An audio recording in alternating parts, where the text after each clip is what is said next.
जय श्री कृष्णा दोस्तों। मेरा नाम है अजय कृष्ण वंशी। आपका हमारा सबका प्यारा से यूट्यूब चैनल है इनविंसिबल पायोनियर इंस्टीट्यूट। दोस्तों, इस चैनल पर हम राजस्थान इतिहास के बहुत ही महत्वपूर्ण टॉपिक्स के बारे में डिस्कस कर रहे हैं। बहुत सारे वीडियो इसके आ चुके हैं राजस्थान हिस्ट्री के।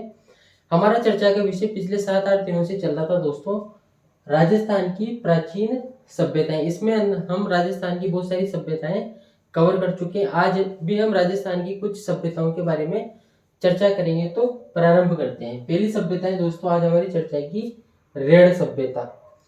रेड़ सभ्यता का संबंध राजस्थान के कौन से जिले से है? पहला महत्वपूर्ण प्रश्न है। तो रेड़ सभ्यता का संबंध दोस्तों राजस्थान के टोंक जिले से। कौन से जिले से है? टोंक जिले से। सर्वप्रथम 1938 में के.एन. पुरी के द्वारा, हालांकि दयाराम साहनी का भी इसमें योगदान रहा था, फिर भी रेड़ सभ्यता का संबंध है राजस्थान के टोंक जिले से। सर्वप्रथम 1938 में के.एन. पुरी के द्वारा रेड़ में उत्खनन का कार्य करवाया गया। किसका कार्य करवाया गया? उत्खनन यानी कि खुदाई का कार्य करवाया गया। और जब इन्होंने रेड़ में उत्खनन का कार्य करवाया तो इनको बहुत सारी चीजें इस उत्खनन के द्वारा प्राप्त हुई। दोस्तों, इनको 3075 चांदी के आहत सिक्के प्राप्त हुए। 3075 चांदी के आहत सिक्के इनको प्राप्त हुए। इसके अलावा इनको मालव राज्य के सिक्के प्राप्त हुए। अपोलो डॉट्स के सिक्के प्राप्त हुए। अपोलो डॉट्स क्या है? अपोलो डॉट्स एक यूनान का शासक था, इंडो ग्रीक शासक था। तो मालव राज्य के सिक्के प्राप्त हुए और अपोलो डॉट्स के सिक्के प्राप्त हुए। तो इससे ये पता लगता है दोस्तों हमें कि रेड़ में मालव जनपद तथा अपोलो डॉट्स जो इंडो ग्रीक शासक था, इनका प्रभाव किसी न किसी समय पर जरूर रहा होगा। इसके अलावा दोस्तों यहाँ से उत्खनन के फलस्वरूप यहाँ से मरण मूर्तियां प्राप्त हुई है। क्या प्राप्त हुई है? मरण मूर्तियां प्राप्त हुई है बहुत सारी। रेड़ सभ्यता से में जब उत्खनन का कार्य करवाया गया तो 3075 चांदी के सिक्के मालव जनपद तथा अपोलो डॉट्स के सिक्के तथा मरण मूर्तियां प्राप्त हुई। इसके अलावा दोस्तों यहाँ पर लोहे के औजार बहुत अधिक मात्रा में प्राप्त हुए। लोहे के औजार तथा उपकरण बहुत अधिक मात्रा में यहाँ से प्राप्त हुए। किसके औजार? लोहे के औजार तथा उपकरण यहाँ से बहुत अधिक मात्रा में प्राप्त होने के कारण इसे प्राचीन भारत का टाटा नगर भी कहा जाता है। क्या कहा जाता है? इसे प्राचीन भारत का टाटा नगर भी कहा जाता है। इसके अलावा दोस्तों यहाँ से एक सेल खड़ी की डिब्बिया प्राप्त हुई है। सेल खड़ी की एक डिब्बिया प्राप्त हुई है जो कि बौद्ध भिक्षुओं के अवशेष रखने के काम में आती है। तो इससे ये अनुमान लगाया जाता है कि बौद्ध भिक्षुओं का भी संबंध रेड़ सभ्यता से रहा होगा। दोस्तों, इसके अलावा रेड़ सभ्यता से मौर्य काल तथा शुंग काल के अनेक अवशेष प्राप्त हुए। मौर्य काल तथा शुंग काल के अनेक अवशेष प्राप्त हुए। एक बार मैं आपके लिए रिपीट कर रहा हूँ। रेड़ सभ्यता का संबंध राजस्थान के टोंक जिले से है। सर्वप्रथम 1938 में के.एन. पुरी के द्वारा यहाँ पर उत्खनन कार्य करवाया गया। तब 3075 चांदी के आहत सिक्के प्राप्त हुए। साथ ही मालव जनपद के तथा अपोलो डॉट्स के सिक्के यहाँ पर प्राप्त हुए। यहाँ से मरण मूर्तियां प्राप्त हुई।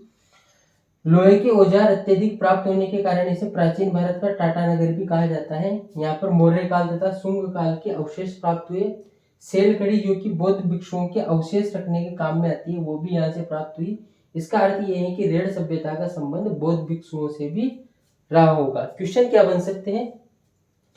क्वेश्चन ये बन सकता है दोस्तों, एक तो प्राचीन भारत का टाटा नगर किसे कहा जाता है?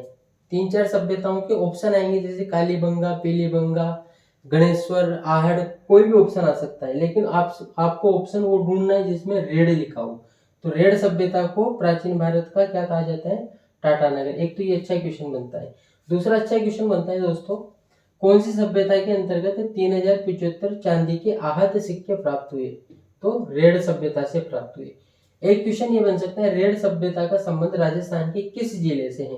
तीन चार ऑप्शन रहेंगे अलग अलग जिले, जैसे झालावाड़ दे दिया, बीकानेर दे दिया, जोधपुर, उदयपुर, कुछ भी, लेकिन आपको क्या देखना है, ऑप्शन में टोंक देखना है, तो टोंक से इसका संबंध रहा है। एक क्वेश्चन ये भी महत्वपूर्ण बन सकता है दोस्तों, अपोलोडोरस के सिक्के, अपोलोडोरस जो कि इंडो ग्रीक शासक था, यूनानी शासक था, उसके सिक्के राजस्थान की कौन सी सभ्यता से, कौन सी प्राचीन सभ्यता से प्राप्त हुए, तो फिर आपको वहां पर भी रेड सभ्यता आंसर देना है। तो दोस्तों हमारी ये रेड सभ्यता कंप्लीट हुई है। अब हम एक और सभ्यता के बारे में चर्चा करना चाहेंगे। स्क्रीनशॉट अगर आप लेना चाहो तो ले सकते हो, हालांकि मैंने अभी तो साफ कर दिया, लेकिन इससे पहले आप ले सकते थे।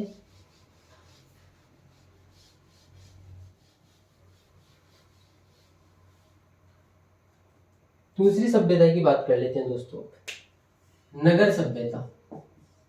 कौन सी सभ्यता? नगर, नगर की सभ्यता या फिर नगर सभ्यता। नगर सभ्यता का संबंध भी दोस्तों राजस्थान के टोंक जिले से है। नगर सभ्यता का संबंध भी राजस्थान के टोंक जिले से है। कहां से है? टोंक जिले से है। दोस्तों महत्वपूर्ण बात यह है कि नगर में जब उत्खनन का कार्य करवाया गया तब यहाँ से 6000 सिक्के प्राप्त हुए। कितने सिक्के प्राप्त हुए? 6000 सिक्के यहाँ से प्राप्त हुए, और ये 6000 सिक्के मालव राज्य से संबंधित थे। मालव जनपद या फिर मालव राज्य से संबंधित थे। इसका अर्थ ये हुआ कि मालव राज्य का बहुत अधिक प्रभाव नगर की सभ्यता पर रहा होगा, इस वजह से मालव जनपद के सिक्के दोस्तों यहाँ से प्राप्त हुए। और हो सकता है मालव जनपद की टकसाल भी यहाँ पर रही हो। टकसाल का मतलब क्या होता है? टकसाल का मतलब होता है सिक्के डालने की मशीन, सिक्के ढालने की मशीन, यानी कि जिससे सिक्के बनाए जाते हैं। तो नगर की सभ्यता से 6000 मालव राज्य के सिक्के प्राप्त होने से इस बात का भी प्रमाण मिलता है कि हो सकता है यहाँ पर मालव राज्य का बहुत अधिक प्रभाव रहा हो, साथ ही मालव राज्य की यहाँ पर टकसाल रही हो, जिसके द्वारा इतनी मात्रा में सिक्के ढाले गए। एक और महत्वपूर्ण तथ्य की चर्चा करते हैं। राजस्थान के महान इतिहासकार है दोस्तों, भारत के भी हैं, गोपीनाथ शर्मा। गोपीनाथ शर्मा के अनुसार ये जो सिक्के प्राप्त हुए हैं ये इतिहास के संसार में सबसे छोटे सिक्के हैं।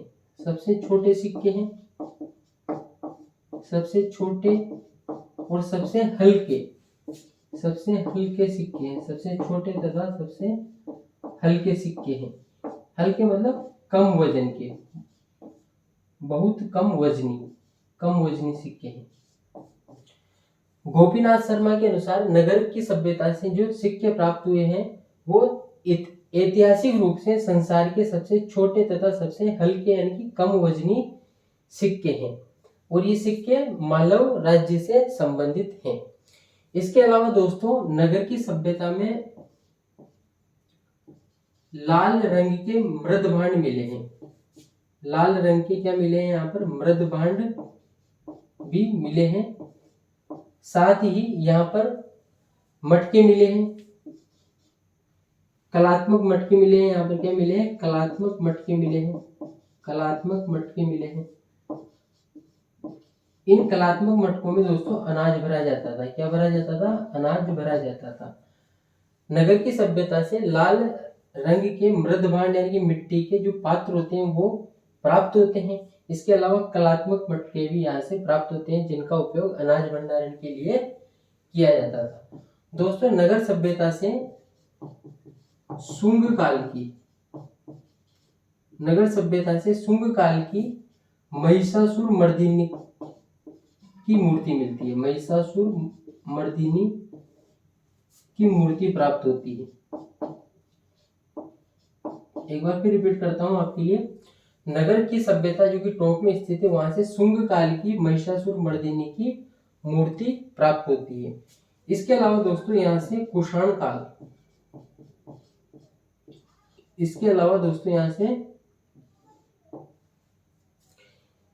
नगर की सभ्यता से शुंग काल की महिषासुर मर्दिनी की मूर्ति प्राप्त होती है। इसके अलावा दोस्तों यहाँ से कुषाण काल की रति कामदेव की मूर्ति भी प्राप्त होती है। रति कामदेव की मूर्ति भी यहाँ से प्राप्त होती है, रति कामदेव की मूर्ति भी प्राप्त होती है। इसके अलावा दोस्तों यहाँ पर एक मुख शिवलिंग भी प्राप्त होता है, एक मुख शिवलिंग भी यहाँ से प्राप्त होता है। क्या प्राप्त होता है? एक मुख शिवलिंग भी यहाँ से प्राप्त होता है। नगर की सभ्यता से शुंग काल की महिषासुर मर्दिनी की मूर्ति प्राप्त होती है। कुषाण काल की रति कामदेव की मूर्ति प्राप्त होती है। एक मुखी शिवलिंग की मूर्ति भी यहाँ से प्राप्त होती है। और एक और महत्वपूर्ण बात यह है दोस्तों कि महाभारत काल में मालव जनपद था। महाभारत काल में कौन सा जनपद था? मालव जनपद था। मालव जनपद या फिर महाजनपद जो भी। और इस मालव जनपद की राजधानी थी दोस्तों कारकोट नगर। कारकोट नगर, क्या नाम है? कारकोट नगर। एक बार फिर रिपीट करते हैं इसको। प्राचीन समय में महाभारत काल की बात कर रहे हैं। महाभारत काल में मालव जनपद की राजधानी थी दोस्तों कारकोट नगर। और इस कारकोट नगर को इतिहासकारों ने नगर के समतुल्य माना है। यानी कि इतिहासकारों का मानना है कि महाभारत काल के दौरान जो मालव जनपद की राजधानी थी कारकोट नगर, वही नगर की सभ्यता भी रही है। यानी कि ये कारकोट नगर ही कालांतर में नगर की सभ्यता के रूप में रूपांतरित हुआ था। तो दोस्तों आज हमने एक तो उसकी चर्चा की है, रेड की सभ्यता, वो भी टॉप में है। इसके अलावा नगर की सभ्यता की चर्चा की, ये भी टॉप में है। अब हम चर्चा करते हैं क्वेश्चन किस प्रकार के बन सकते हैं। क्वेश्चन पहला ये बन सकता है दोस्तों कि नगर की सभ्यता कहाँ पर है? 4 जिलों के नाम आएगा, उसमें से आपको टॉप ढूंढना है। दूसरा क्वेश्चन ये बन सकता है कि मालव जनपद के 6000 सिक्के कहाँ से प्राप्त हुए हैं? कौन सी सभ्यता से प्राप्त हुए? तो फिर नगर सभ्यता आपको बताना है। एक क्वेश्चन दोस्तों ये बन सकता है, इतिहासकार गोपीनाथ शर्मा के अनुसार इतिहास के सबसे छोटे, सबसे हल्के यानी कि कम वजनी सिक्के कौन सी सभ्यता से प्राप्त हुए हैं? 4 सभ्यताओं का नाम लिखा आएगा, कालीबंगा, पीलीबंगा, आहड़, गणेश्वर, है ना, कुछ भी आ सकता है, लेकिन आपको नगर सभ्यता का नाम ढूंढना है और वही टिक करना है। इसके अलावा लाल रंग के यहाँ पर मृदभांड प्राप्त हुए, कलात्मक मटके प्राप्त हुए। ठीक है। एक क्वेश्चन दोस्तों ये आ सकता है, शुंग काल की महिषासुर मर्दिनी की जो मूर्ति है वो राजस्थान की कौन सी प्राचीन सभ्यता से प्राप्त हुई है? तो फिर 4 ऑप्शन में से आपको नगर की सभ्यता टिक करना है ना। इसके अलावा रति कामदेव का आ सकता है ना। और एक ये क्वेश्चन आ सकता है, महाभारत काल में जो कारकोट नगर था वो राजस्थान की प्राचीन सभ्यताओं में से किसके तुल्य माना जाता है? तो नगर की सभ्यताओं के तुल्य माना जाता है। एक प्रश्न ये आ सकता है दोस्तों, नगर की सभ्यता के संबंध में निम्न में से असंगत कथन का चयन कीजिए। यानी कि नगर की सभ्यता के संबंध में निम्न में से गलत कथन का चयन कीजिए। तो पहला स्टेटमेंट दे दिया उसने, नगर की सभ्यता से शुंग काल की महिषासुर मर्दिनी की मूर्ति प्राप्त हुई है, पहला स्टेटमेंट। दूसरा दे दिया, नगर सभ्यता से कुषाण काल की रति कामदेव की मूर्ति प्राप्त हुई है। तीसरा दे दिया, नगर की सभ्यता से एक मुख शिवलिंग प्राप्त हुआ है। 3 स्टेटमेंट हो गए। चौथा दे दिया, नगर सभ्यता से मालव राज्य के 10,000 सिक्के प्राप्त हुए। तो 10 नहीं हुए, 6,000 हुए। तो 3 सही है, बाकी ये असंगत है, यानी कि ये गलत है। तो फिर वो आंसर आ जाएगा ना। तो इस प्रकार से आप खुद भी पढ़ो, तो एक बार पढ़ने के बाद में इस प्रकार से आपस में क्रॉस क्वेश्चन किया करो। जैसे आपने कोई चीज पढ़ ली, अब उसमें से आप क्वेश्चन बना रहे हो, इसमें से कितने क्वेश्चन बन सकते हैं। इस टाइम पे हमारे पास इतना अधिक समय नहीं है, कम समय में ये वीडियो भी बनाना होता है। अगर ये समय की अगर पाबंदी नहीं होती तो मैं इस पर्टिकुलर चीज में से आपके 100 क्वेश्चन बनाकर आपको बता सकता था। और ऐसा का ऐसे तैयारी आपको भी घर पे करनी है। जब आप किसी टॉपिक को तैयार करते हो तो उस टॉपिक को तैयार करने के बाद में उसमें से क्रॉस क्वेश्चन अपने आप से किया करोगे। इसमें से हाँ ये क्वेश्चन बन सकता है, इसमें से ये क्वेश्चन बन सकता है।